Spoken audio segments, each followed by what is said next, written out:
Dejacia, and this is the Texas Standing Your Ground Law. Understanding the Texas Standing Your Ground Law. Standing Your Ground Law allows individuals to use force, lethal or non-lethal, to defend themselves or others. This law in Texas was passed in 2007, removing the duty to retreat, which has been in place since 1973. Is castle doctrine the same thing as standing your ground law? And it's kind of similar, but it's not. The castle doctrine and standing your ground laws are both legal principles related to self-defense, but they are different in many ways. Castle doctrine allows individuals to use force, which can include deadly force, inside of their home, hence the word castle. Standing your ground laws allow individuals to use force or deadly force in self-defense, even in public places, if they perceive a threat to their life or safety of others. And some states have both, which is the ones in the green, as you can see by the ledger. That means both. They have the castle doctrine law and a stand your ground law. Texas is one of them, and Arizona. Some states have one or the other, meaning they can have the castle doctrine law only or the stand your ground law only. And I think on here you can see like Alaska is a castle doctrine only state, and Washington is a stand your ground law only state. And then some states have neither law, which is the red, and California is neither state, which means you have to retreat if you feel like your life or somebody else's life is in immediate danger. You cannot take the law into your own hand.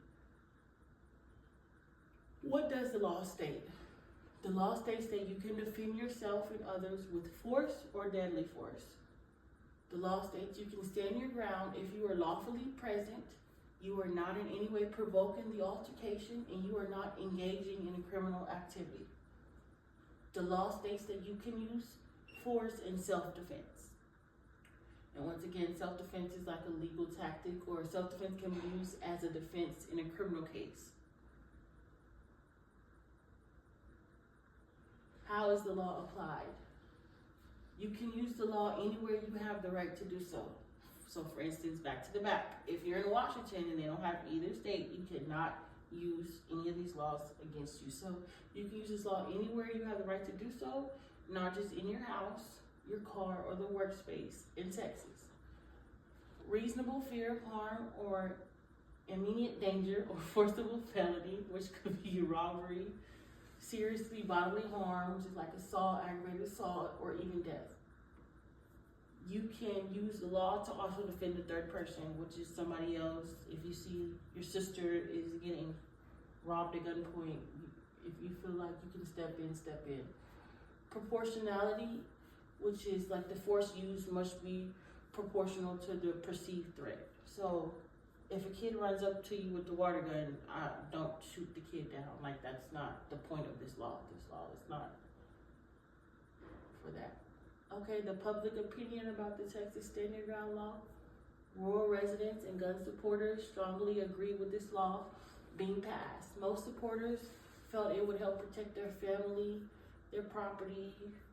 So I understand why rural places do agree with this law, because they have a lot of property. They could be having cattle, they could have, they could be by themselves on acres of land. So this, I feel like, is very agreeable if you're in that situation. Now, opponents of the law were civil rights groups and even legal experts. They expressed concerns that this law can cause unnecessary deaths and even leave the door open for anyone to be racially biased. And speaking of racially biased, Trayvon Martin, this is a case that kind of sparked outrage. And Trayvon Martin was a high-profile case, and it created a spotlight around the Stand Your Ground law. It got a lot of attention. That's where I remember this law from, was because of Trayvon Martin. On February 26, 2012, 17-year-old Trayvon Martin was tragically killed by George Zimmerman in Florida. Martin was walking home from buying Skittles and a drink from a corner store. Zimmerman called 911 and reported that he believed Martin was acting suspicious which led to a confrontation between Zimmerman and Martin, where Zimmerman ultimately killed Trayvon Martin. In court, Zimmerman claimed he used self-defense and executed his right, which in Florida, it was a stand-your-ground state, and he was acquitted of all of his charges. The acquittal sparked national outrage with issues of racially profiling, gun laws, and self-defense laws.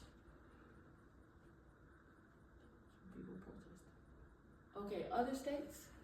It has been a decade since Trayvon Martin was fatally shot, and Florida was one of the few states that did have the stand your ground law. Since then, more than 30 states have some form of this law, whether it's the castle retreat or whether it's the stand your ground law. And homicides rates have increased since then to as many as 700 killings a year, and all of them claiming self-defense. In a study by Jebba Network, the study found a national increase up to 11% in homicide rates per month between 1999 and 2017. And the Trayvon Martin case happened in 2012, so it really did spark an outrage. And the largest increase the study found was between 16% and 33%. Those were in southern states, which is Texas, Florida, Louisiana. Some key issues that the Texas Stand Your Ground law touch on: legal protection, self-defense rights of a person, racial and social bias, the people's view of taking the law into their own hands. The conclusion: the Texas Stand Your Ground law touches on several issues, whether it is self-defense or legal fairness, making it a great debate and even brought up in key topics like Texas border issues and even Texas school shootings. And these are my citations.